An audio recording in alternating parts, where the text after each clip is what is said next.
This episode of Now This Is Lit is brought to you by Audible. Check the link in the description to get your first Star Wars audiobook free. Everyone loves free things. Click that link. Do it. This show is also brought to you by our patrons. If you want to support the show in a different way, with just $1 a month, you can join our Patreon at patreon.com/StarWarsLitPod. You can get a sticker. You can get access to an exclusive show that we do every month that's wild and chaotic and fun and something you can only get by becoming a member of the Patreon. There'll be so many more perks very, very soon. But for now, do you want a sticker? Do you want a sticker that has a Now This Is Lit logo? Because it's fantastic and I love them. But I also want to give them away because there's just a stack of stickers on my desk. So if you want one, $1 a month. Patreon.com/StarWarsLitPod. A long time ago in a galaxy far, far away.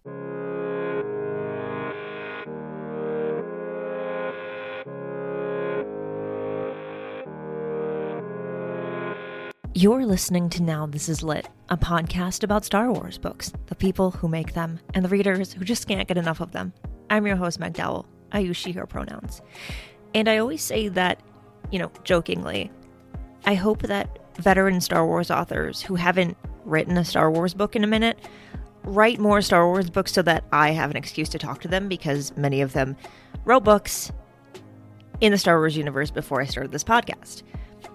Thankfully, Alexander Freed has written another Star Wars book, and I got to sit down with him to talk about Reign of the Empire, The Mask of Fear, which is the first book in a new series. It comes out next week. But I wanted to release this conversation to you today because it was just too good to sit on.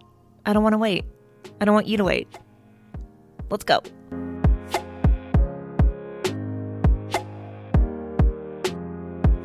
Let's start first by saying welcome to the show. It's been a long time coming. I wanted to talk to you for so long, and things have to line up, and sometimes those things have to be you're writing a Star Wars book again. Well, I'm happy to be here, and I'm happy to have gotten another chance to write a book. So We are all very, very glad. Why don't you start by telling me or talking about what was your relationship to Star Wars before you started officially writing in it? yeah, so I loved the original trilogy as a young child. Like it was, just sort of a huge part of my, you know, children have rich fantasy lives and pretend to be, cowboys and Jedi and Klingons and whatever. And yeah, no, I loved Star Wars when I was small, but it was really just the films. I never got the comics. I never had the toys. Certainly was not reading the expanded universe stuff, which didn't really start getting rolling for a little while after. But yeah, it was the movies that just, lit me up when I was young. And I kind of fell out of it after that. I retained the fondness, but it wasn't something that I followed closely I got until I ended up getting a job at BioWare writing for a Star Wars video game. And at that point, I was like, okay, yeah, no, I need to learn this stuff. I need to get back on that particular wagon. And yeah, since then it's been sort of a steady trickle of Star Wars stuff for, frighteningly enough, almost 20 years now. It feels like no time at all, really, when you're having fun in a galaxy far, far away. It and it really has been fun. And yeah, every time I sort of go in with the assumption of, what, this may well be my last Star Wars project, that nothing may come around again. That's fine. I'm a freelancer. I take the jobs I can find. And yeah, no, so far that hasn't stopped, but someday it will. And so yeah, hopefully if this is it, I will go out on some sort of a high note. And if not, hopefully this will not be my highest peak. Hopefully, I can continue improving. That's always the hope. All right. So this is a question and a topic that I've wanted to ask you about for a long time because it's always struck me as like something that like, only you could speak to and only you could answer. So you have happened to cross paths with the character of Mon Mothma multiple times at this point. You and her just kind of keep colliding. You've written her multiple times, and of course, this book is the most that you've gotten to work with her character so far. Um, is that a coincidence, or do you just really, really like this character? I mean, it's at least a little bit of a coincidence, but certainly she is a character I have a particular affection for. She is I've used this phrase elsewhere. She's a character who gains enormous strength from her own contradictions. And I find that deeply compelling. So she is both, you know, a pacifist and the leader of a faction in a civil war. She is a politician who ultimately decides to abandon the law as she knows it. She is someone who is fundamentally able to believe one thing, to say one thing, and to do another, and to live with that and gain power and currency by doing so in really the noblest of ways. It's not that she's not deeply flawed. It's not that she is not, um, and she is paying the cost for those choices at times. Others are paying the cost, but it is a particular paradox that lives inside her that for the sort of stories that I like to tell and the themes that I like to explore, it's a powerful tool. So yeah, I have returned to her often and enjoyed it. And I'm really glad that she was such a huge piece of this book because you really got to dive deep into not just her character as a whole, but where her character is at this point in the story, which is very soon after the events of Revenge of the Sith. And I've always loved this character, and I've always said that we just needed more of her story, particularly, earlier on in her career. And we got that. And I can't spoil anything. And I really, really want to. And we will on the show later at some point. But as the book goes on, it just gets deeper and deeper, and you learn more and more about how she's handling all of it and also not really handling it. And it's very well done, I will say. Thank you. Yeah, I mean, this is a time before some of her or it is she is being tested in this era. She is going to continue being tested more and more over the years of the Empire. Um, it's not as if she hasn't been through anything with, the life of a politician, with the Clone Wars, with all of it. But yeah, I mean, this is the moment where she is really defining what she wants out of her future and what it means to be a servant of the Republic and where she wants to steer. And those personal tolls start mounting in this period in a way that they haven't for her before. Based on the time period in which the book takes place, what was the most rewarding and the most challenging thing about writing um, writing this book at this time when the galaxy has just changed so much? Yeah, the most challenging aspect is, and I this is true on sort of several levels. The sheer volume of continuity and Mm, established events around this time. And that's true both just in the sense of, yeah, there's a lot of ground covered in the first year after the Emperor's ascension, right? Like mm, there's stuff in Bad Batch, there's stuff in, all sorts of yeah, Jedi stories, there's stuff covering what Bale is doing. There's just a minefield of continuity to navigate as well as to draw from, right? There are positives and negatives there, but you don't want to end up trying to retell someone else's story. So you need to find a path through that field that at least works on its own before you start pulling in the rest. Um, and all that's true, but also on sort of a higher thematic level, there's there's a lot of stuff that goes down in Revenge of the Sith. There's a lot of stuff just that is happening with the new empire, and not all of it at once you start looking at it very close up, it doesn't necessarily all match up perfectly, at least on an intuitive level. Um, So, when you're figuring out like, okay, so what is the public response here?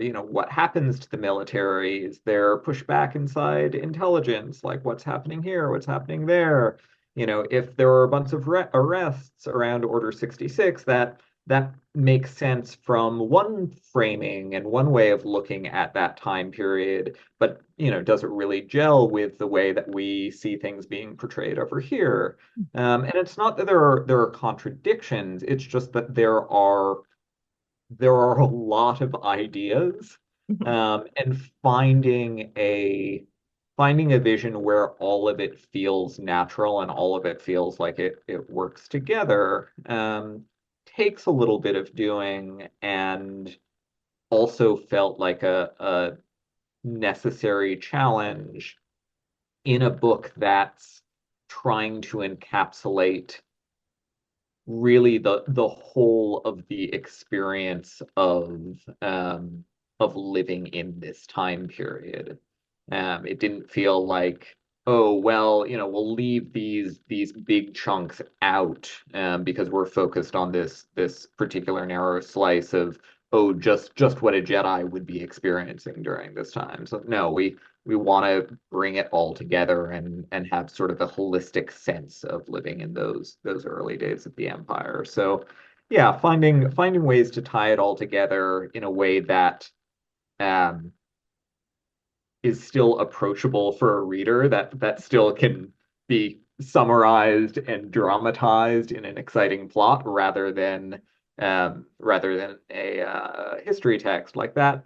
That was a challenge. On the most rewarding side, though, going back to what I was just saying, um, encapsulating that wide scale view of the era was also a lot of the fun of the book, right? Like getting a sense of what is your average person on the street feeling and thinking, and how do they view Palpatine, and how do different people view Palpatine, and uh what's it like to have lived through the first galactic war in living memory and come out the other side?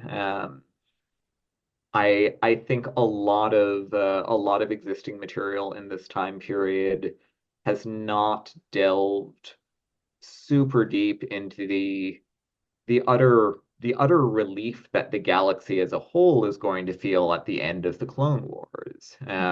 Largely because we've told a lot of stories from the perspectives of victims, of refugees, of the Bad Batch of Jedi, right? People who are on the run and certainly don't feel like the galaxy is at peace.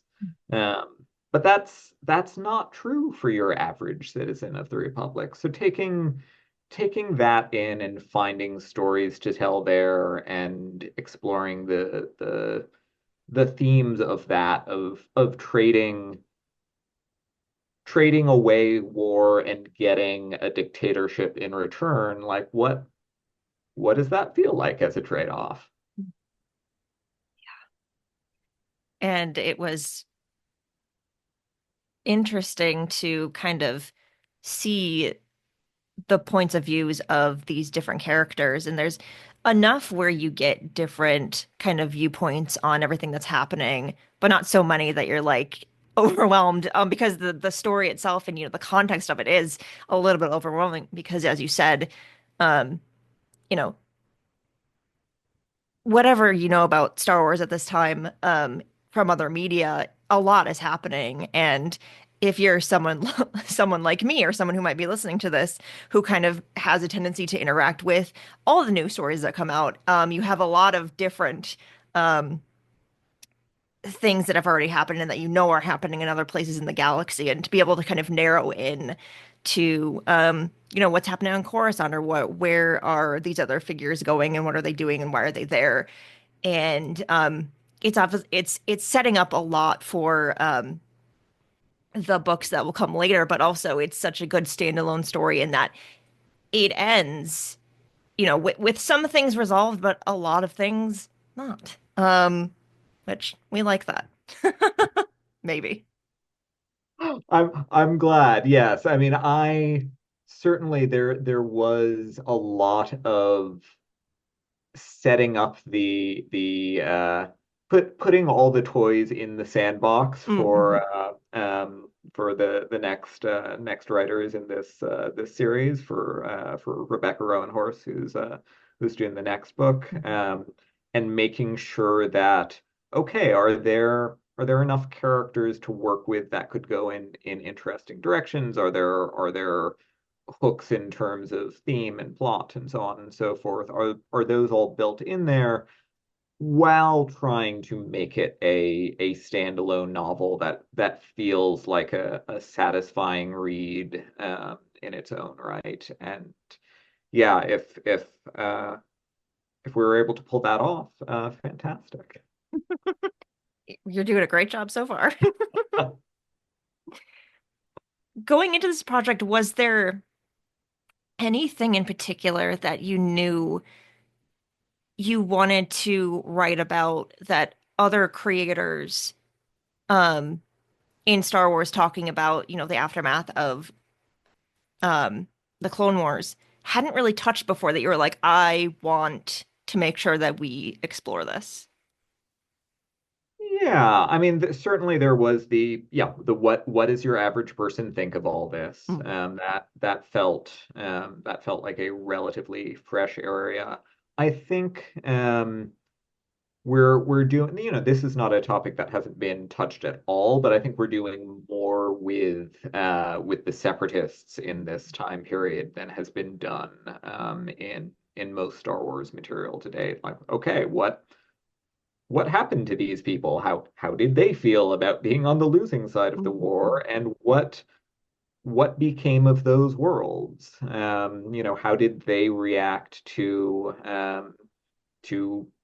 having an emperor now? Clearly, they did not start a new revolution immediately, right? Like, clearly there is a willingness to live with the new status quo. So why was that, and how common was that? So yeah, I mean, really sort of just trying to find the segments of the population that had not been deeply explored, right? We know a lot of what happened with Vader and the Inquisitors and the Emperor and the Jedi, the Jedi refugees and the clones. All of that has been covered really well. So just trying to focus on places that are are a little broader, right? Like there aren't a lot of Sith and Inquisitors out there. There aren't a lot of Jedi. There aren't even that many clones in the grand scheme of things. So yeah, trying to focus a little bit more on the average folk. And that's, for me, that's something I've always wanted. I've always wanted stories of like, well, how are how is just your everyday person on the street reacting to what's happening? Because we didn't really have that too much. And I had a feeling that this book would touch on that, and I was correct. And I think it's something that it's it's easy for both for writers, for creators, and for really hardcore fans to be interested in, right? Like it's an easy, oh, well, what if we were looking at these people? It's harder for it's a less compelling hook for the very casual audience, Mhm. right? The folks who are coming in and sort of broadly think of Star Wars as that Jedi thing, that thing with the lightsabers. Um, Getting them interested and invested in a story about the people operating around the lightsabers is it's a harder sell, and so I think that and everyone knows that. Lucasfilm knows that. Random House knows it. Um, you know, folks like me know it. So it's not even a like, oh, no one thought of exploring this before. It's a like, no, we need to be very cautious and very thoughtful about when we're telling those stories and how we're going to find an audience for it. And yeah, I have I have great respect for the perils of finding an audience for franchise material, and I feel very fortunate to have had the opportunity to tell one of the stories in that particular mold because not every story not every story can be told in that mold and have a sustainable franchise. Yeah. I mean, that's one of the reasons we have books, right? I mean, we get so like I love the movies, I love the shows, but the thing about Star Wars books is you're able to spend more time with characters and explore things that you may not usually get on screen. And I love hanging out here because that's what we do.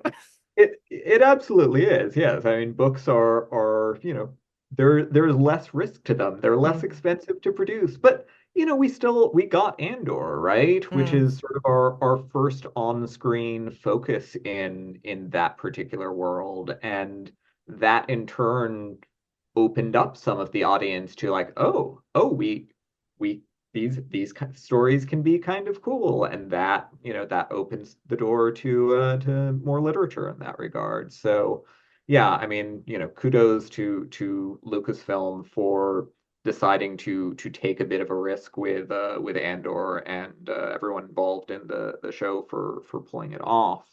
But yeah, I think that's generally been one of the things that's been fun about the expansion to television is that there are more lanes opening up. Lucasfilm has been pretty good about going, you know what, we can't just play the hits every time.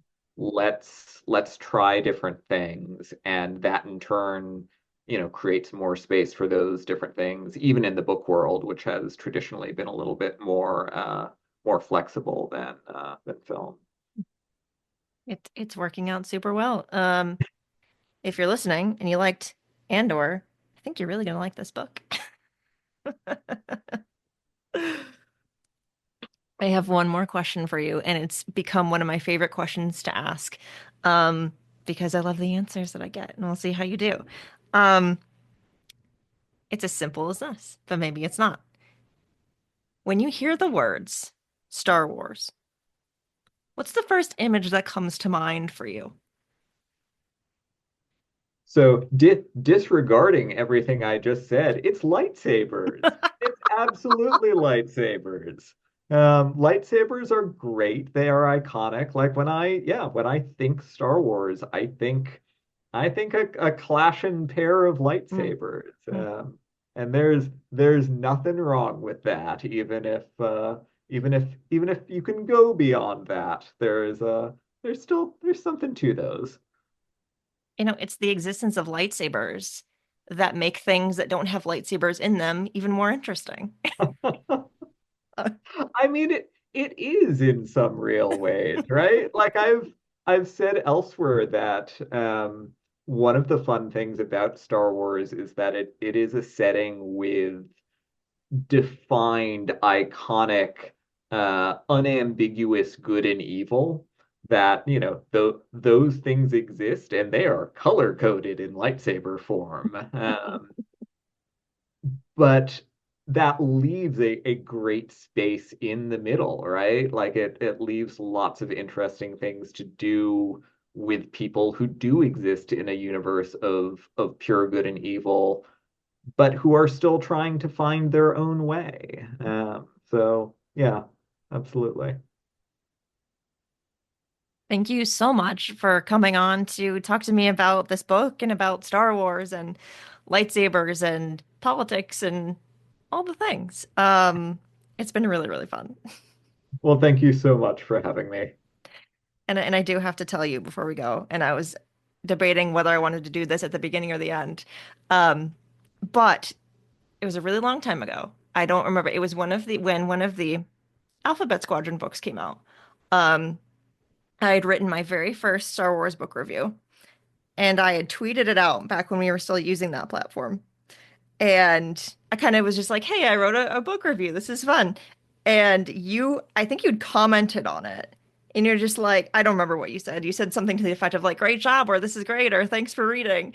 And at the time it made my month because um I'd been reading Star Wars books forever and like had never really interacted with the authors because like why would I do that? But I was trying this new thing and I was like, what if I just reviewed books? And I did, and you responded. And we're now at a full circle moment where we get to sit down and talk about the books. So thanks for that. Appreciate it. It was Oh. like 5 years ago, but or however many years. I don't know. But here we are. Oh, that's wonderful. I have a strained relationship with social media. I sort of appear and disappear for months on end, but I'm so glad that yes, that I was able to offer some encouragement in those long ago days. You did. And here we are. Look at us. This has been great, and I'm sure at some point we will talk about more Star Wars books. Sounds wonderful.